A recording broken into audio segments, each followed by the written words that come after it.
வங்கதேசத்தில் இந்துக்கள் மீதான வன்முறையை கண்டித்து வேலூரில் போராட்டம் நடைபெற்ற நிலையில் போராட்டக்காரர்கள் தனியார் திருமண மண்டபத்தில் தங்க வைக்கப்பட்டனர்.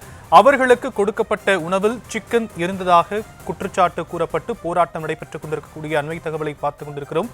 வங்கதேசத்தில் இந்துக்கள் மீது நடத்தப்படும் இந்த தாக்குதல் மற்றும் கொல்லப்படுவதை கண்டித்தும் இந்த வங்கதேச இந்துக்களை பாதுகாக்க வேண்டும் என்று கோரி, அதாவது வேலூரில் வங்கதேச இந்து உரிமை மீட்பு குழு RSS அமைப்பு சார்பில் அந்த போலீசார் தடையை மீறி ஆர்ப்பாட்டத்தில் அண்ணா கலையரங்கம் அருகே ஈடுபட முயன்றார்கள்.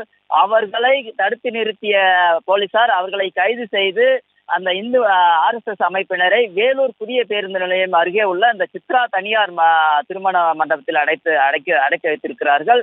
இந்த நிலையில் அவர்களுக்கு மதிய உணவு போலீசார் மூலம் வழங்கப்பட்டிருக்கிறது. அவர்கள் வழங்கிய உணவுல அதாவது சிக்கன் மாமிசம் கலந்திருப்பதாக அதை கண்டு, அந்த சாப்பிடும்போது சிக்கன் மாமிசம் இருப்பதை கண்டு அந்த RSS அமைப்பினர் போலீசாரிடம் கடும் வாக்குவாதத்தில் ஈடுபட்டு இருக்கிறார்கள்.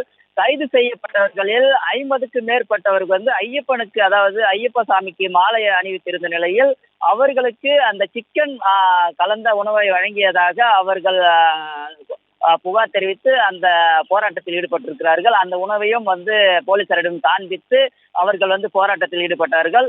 அதாவது போலீஸ் வழங்கிய அந்த உணவில ஐயப்ப பக்தர் ஒருவர் அந்த உணவை சாப்பிடும்போது அதில் கறி இருப்பது தெரிய வந்திருக்கிறது.